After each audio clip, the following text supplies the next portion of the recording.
ভিডিওর জন্য কত কিছু করি দেখো। এই সমিতদা দেখো এখানে দেখো কালি মাখছে, ঠিক আছে। এই দেখো পুরা একদম কত কিছু কষ্ট করতে হয় তোমাদের বিনোদনের জন্য, আমাদেরকে কত কিছু। দেখো এখানে দাদাকেও দেখো, ঠিক আছে।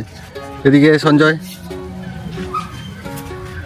সঞ্জয়কেও কালি মাখাচ্ছে, ঠিক আছে। কত কিছু কষ্ট করতে হয় আমাদের। ভিডিও করার জন্য কতটা কষ্ট করতে হয় সবাই ভাবে কি যে ভিডিও জাস্ট একটু কোনো কিছু ব্যাপার না, সাধারণ জিনিস, কিন্তু না, বহু পরিশ্রম করতে, প্রচুর পরিশ্রম করতে হয় আমাদের। একটা পরিশ্রম করার পর আপনাদেরকে আমরা হাসাতে পারি, ঠিক আছে। একদম এমনি কার হাসাতে পারি, অনেকটা পরিশ্রম করতে হয় আমাদেরকে। দেখেছো অনুরোধ রইল, দেখো বন্ধু মানে কত কষ্ট করতে হয়, পুরো হাঁড়ির কালা মাখি করে পাঠ করতে হয়। দেখছো আমি বাংলাদেশ থেকে এসেছি পাঠ করার জন্য। একদম চলো নেক্সট পার্টটা আমরা আবার শ্যুট করতে হবে, আর কিছুটা বাকি আছে অংশ, তো আমরা শ্যুট করে নিব এক্ষুনি।